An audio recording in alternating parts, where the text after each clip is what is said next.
Hello students, in today's lecture we will be discussing about block diagrams. Now what are basically block diagrams? Block diagrams, it's nothing, it's a physical representation of any flow of a material or a heat into the system or the forces acting on various part of the system. Like for example, there is a system, that is system 1. It's connected to, let's say, some system 2. Now we have some inputs in system 1, and from that system 1 there are certain inputs which goes into system 2 and some goes into some other systems, system 3. Clear? And then from system 2 we can have another different outputs. Now all these blocks, they are called as block diagrams. They are basically the representations. Now in each block there will be an input, there will be an output. Now in process control, these blocks are basically these blocks, they contain basically a mathematical relation between the input terms and the output terms. Now these relation of between the input and output terms, they are called as your transfer functions. So each block in a block diagram must contain a transfer function. Clear? Now there are certain basic symbols which are used in block diagram. These symbols are, one term is R, which we always say as set value or desired value. Second is C, which is known as your controlled variable or controlled output, controlled variable. Epsilon is the error. B represents, sometimes we use B is the Maillard value or Maillard variable. Clear? M is, we call it as manipulated value. M is manipulated value. U, we use it as load or disturbance sometimes. Clear? Then GC can be your transfer function of the controller. G1, G2, G3, they can be termed as transfer function of your process.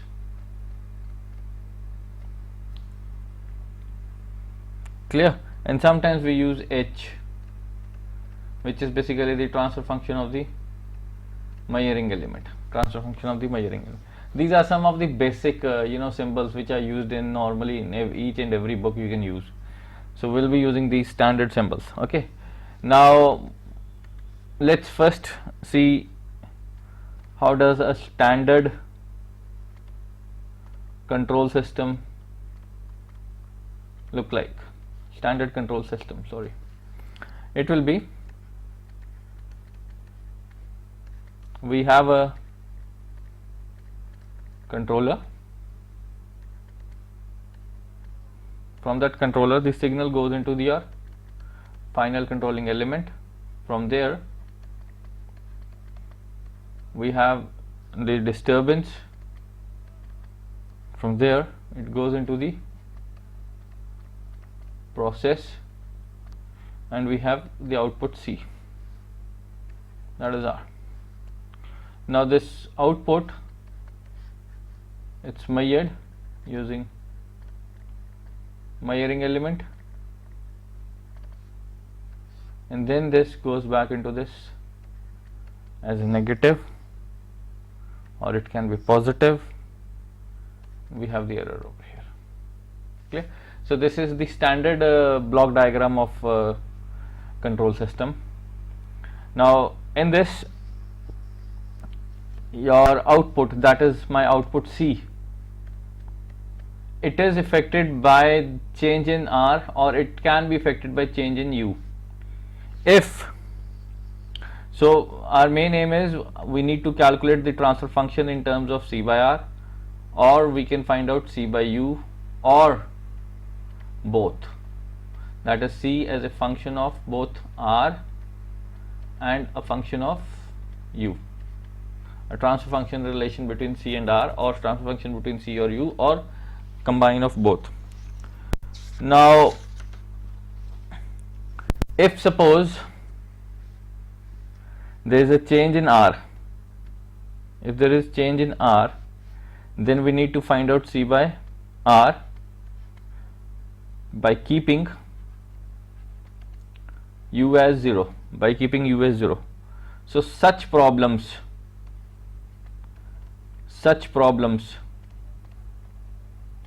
are called as servo problems. Such problems are called as servo problems. Also, if we need to find C by U by keeping R as 0, so such problems where we need to find out C by U is called as regulatory problems. So the question can come, solve the block diagram on the basis of servo problem or on the basis of regulatory problem. So that means it's a very simple. If it is servo problem, so that means we need to find out C output, change in output with respect to change in the set point. And if the problem is regulatory problem, that means we need to find out change in output with respect to change in disturbance by keeping R 0. Clear? Moving further, now there are certain standards which are important, certain rules which are important for block reduction in order to find out your C by R or C by U. Clear? Now those rules are, number one, they are very important rules. We should follow these rules because these rules will be used in solving bigger block diagrams, and they are very easy to remember. So first block diagram is, now suppose if I have a block something like this, G2, and we have Y over here, we have X over here, then the equivalent to this is nothing, is it's simply the product of G1 G2.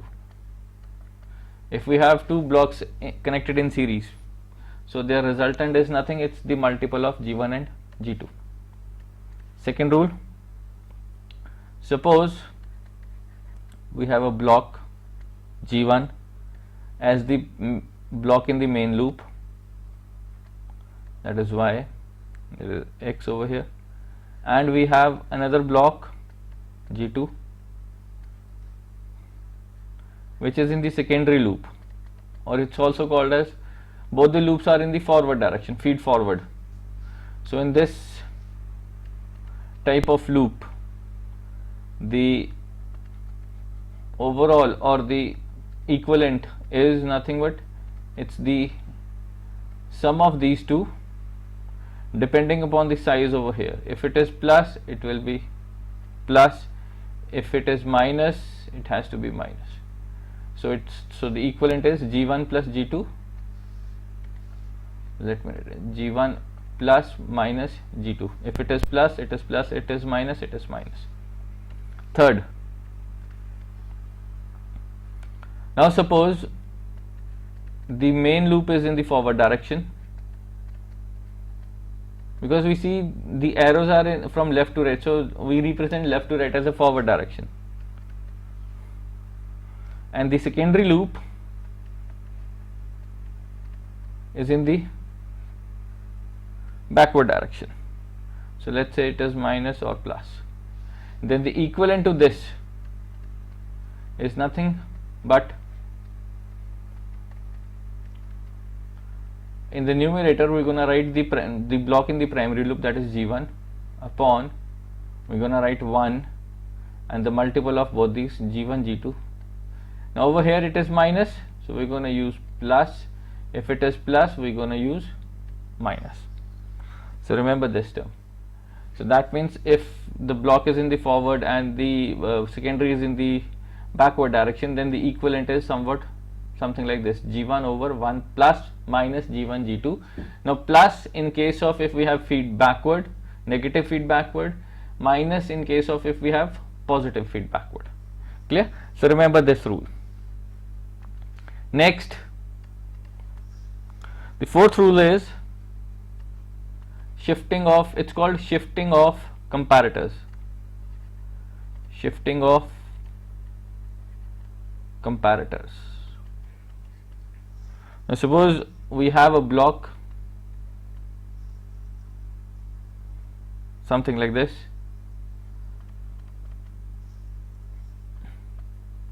and there is a signal connected to this, plus minus plus.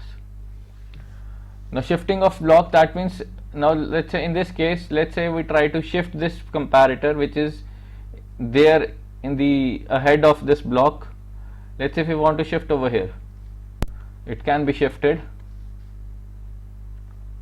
So it gets shifted over here, the block remains G as it is, but in the line which is connected to this comparator, in that line additional blocks gets added, which is basically the reciprocal of the block which it has jumped, So that means if this comparator jumps back in the backward direction of this block, so it gets jumped over here, but whatever the line is connected to this comparator, in that line the reciprocal of that block gets added, whereas the other terms remains the same, plus minus plus over here as it is. Clear? Fifth rule is also called as shifting of comparators, but this time instead of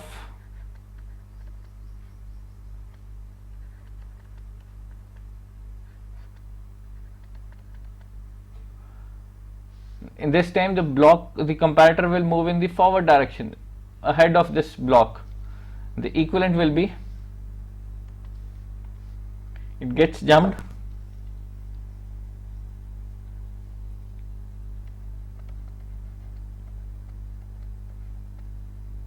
comes over here, plus minus as it is, whatever the sign over here, but now the comparator has jumped in front of this G1, so whatever block it has jumped, the same block gets added into that signal. That means if comparator goes back of that block, reciprocal of that block gets added. If the comparator jumps in front of it, so as it is the block gets added. So this rule, that is 4 and 5, is called shifting of comparators. Sixth rule is shifting of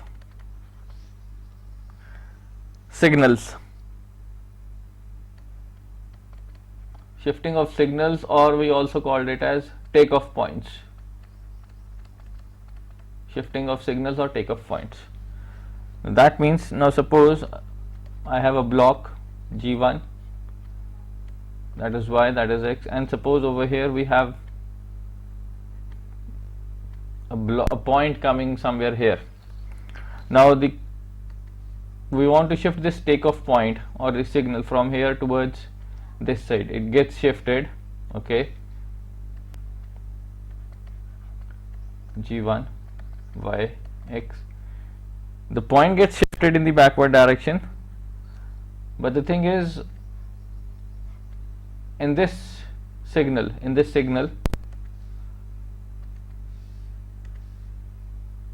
the block which it has jumped as it is gets added into that part. Sorry, let me change the arrow is wrong. It gets this thing. So that means if this point moves backward, this thing happens, and if rule number 7, if something like this happens,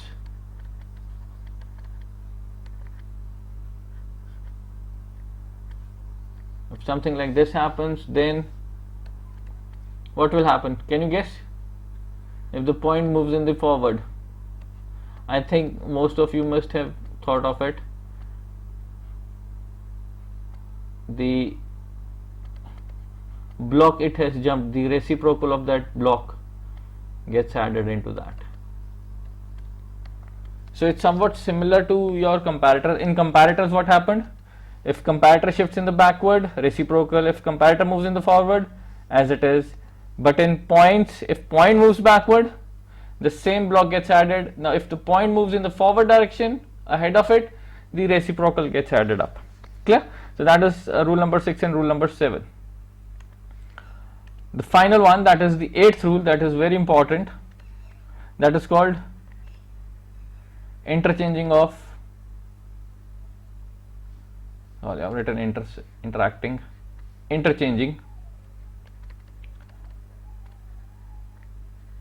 interchanging of comparators. Now what happens in interchanging of comparators? Now suppose I have, okay, now this is very important because sometimes we need to shift a comparator in such a way that there are two comparators comes in the series. Then what happens? Now in this case, suppose we have two comparators in series.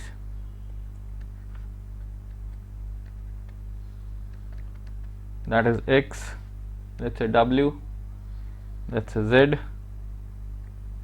and we have something like plus minus Y. Clear? Now if we want to interchange them, this wants to go over here, this wants to go over here, it can be done. What do we have? We have Z, W,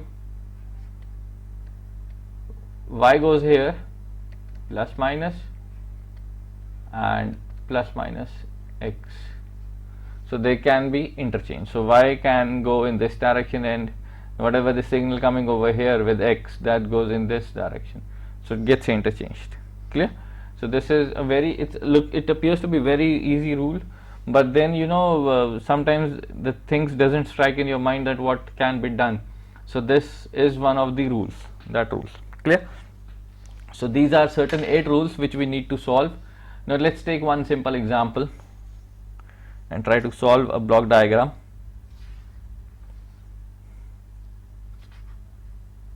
Yeah, okay, let's take a block. Okay, now let's take a very simple block diagram. Let's take an example 1. Now suppose I have a block which is represented as GC, G1, let me remove this thing and put it again, G1, G2, C, we have minus over here, we have H as the main element, and we R. Now we need to find out C by R. Now first of all, let's see what are these. They all blocks are in series. So what can be done? So they can be eliminated and they can be written as a single block, which is nothing but the product of G1, G2, GC. Whereas the H remains as it is. Clear? Now this is the main loop. This is the main loop, it's in the forward direction, and the secondary loop is in the backward direction. So rule number, so which rule it is? So it's your rule number 3rd. So rule number 3rd says the block which is there in this, it remains as it is. So G1, G2, G3 remains as it is over 1. If it is minus, it will be plus. If it is plus, we'll have minus. This thing, and the product of all the blocks. So it is G1, G2, GC. I've written G3 over here. Let me remove that. It's GC into H. So this is your C by R. So you can write it as C by R and G1, G2, GC over 1 plus G1, G2, GCH. Clear? So these are that rules. There's one example. Next example, let's take something different this time. Yeah, a very different example over here. Now suppose example number 2.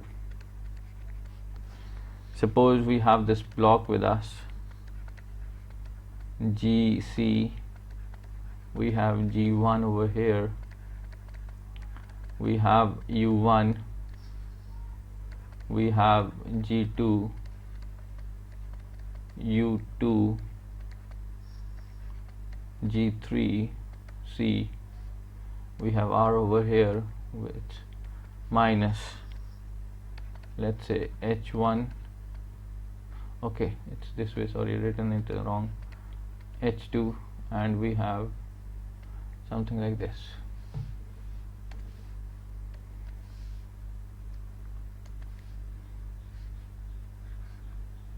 Oops, sorry.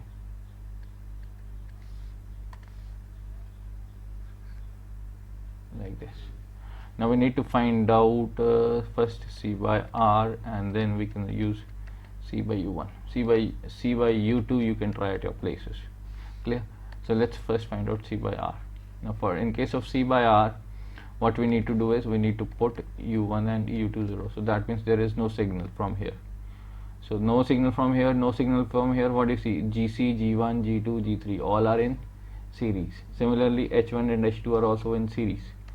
So they can be written as nothing but GC, G1, G2, G3, that is C, and negative we have H1, H2, that is this thing. Now what is C by R? It's nothing but this is in the main loop, GC, G1, G2, G3 over 1 plus the product, that is GC, G1, G2, G3, H1, H2. So that's your answer. That is C by R. Clear? Now comes, we need to find out C by U1. Let me see if this blocks gets headed up.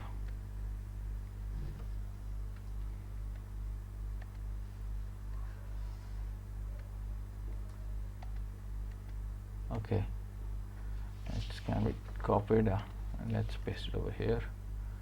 Yep. Now let's remove the rest of the blocks.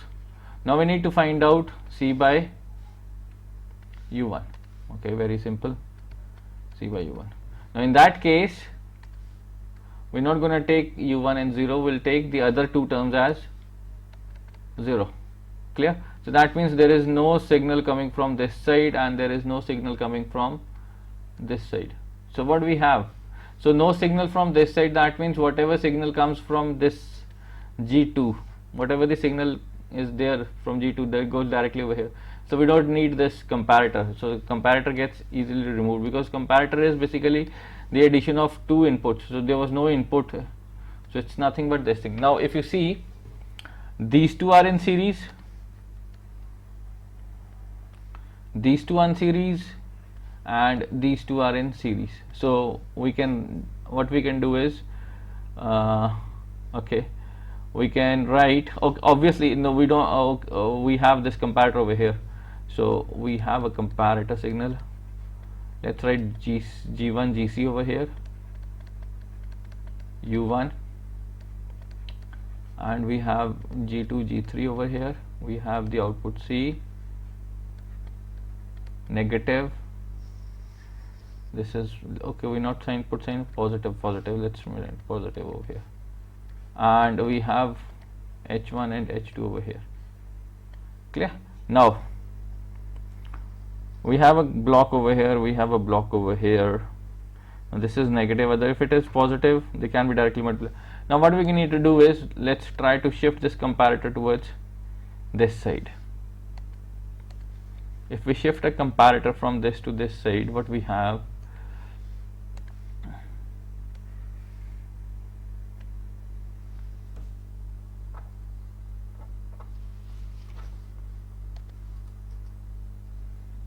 okay, we can't do that. Okay, now if a comparator gets shifted over here, what happens? If a comparator shifts a block, the reciprocal of it gets added into U signal. So what happens over here is we have block, we have minus sign, we have your H1 and H2, and over here we have another block GC G1, and we have G2 G3, and we have C. Clear? Now the block, it has jumped, the reciprocal gets added into U1. So the reciprocal of GC G1 minus 1 gets added into U1 plus sign. Now they can be interchanged. So once they can interchange, so what do you have is we can write G1 GC inverse U1 block and another block. Now these two are in series, so we can write GC G1 G2 G3 C. So this signal was connected over here. Now this signal gets shifted over here, and basically what happened in the interchange is whatever the signal present over here gets shifted over here, and whatever the signal present over here will get shifted over here. So that happened. So this signal which was shifted, which was there previously, now shifted over here, is shifted over here with a sign plus. The signal which was at first comparator now shifts to the second comparator, negative sign, and we have H1 H2, this thing. Now we can solve this one clearly. This is in the main, this is in the feed, backward negative. So what we have is G1 GC inverse U1 comparator, and over here what we're gonna have, this one is in the main loop, GC G1 G2 G3 over 1 plus H1 H2 G1 G2 G3 GC to C. Let me write it again. Quite a hodgepodge thing happened over here because the blocks are good in number. So okay, I'm gonna have a block over here which will solve this thing. So this is GC G1 G2 G3 over 1 plus the product of these. So GC G1 G2 G3 H1 H2, and we have C. Now both are in the series, and we don't need this because there is no signal coming, additional signal coming. So whatever is the output from this goes into this, so we don't need this comparator now over here. So it's directly a signal from block 1 to block 2, and what is this? They are basically nothing but the product of them. So we can multiply them. So C by U1 is nothing but the product of these two. So G1 GC inverse into G1 GC. So G1 GC gets cancelled up. So we have G2 G3 finally over 1 plus the product of all the blocks, G1 G2 G2 G3 H1 and H2. So you can see this is your final solution. So you can see from the blocks, if you want C by R, it's this thing. But you see in the denominator of C by R or C by U1, the denominator remains the same in both the cases, 1 plus GC G1 G2 G3 H1 H2. The only thing that changed is the numerator term. So see, if we have C by R, this is the numerator. If we want C by U1, this will be the numerator term. Now try to solve it for C by U2 on your own. Clear? Now in this, so that's it with your block diagram. So we can practice more your numerical problems related to block diagram which are present in the book. Now in any case, if you have any problem regarding this topic, you can contact me through the email ID. Thank you so much.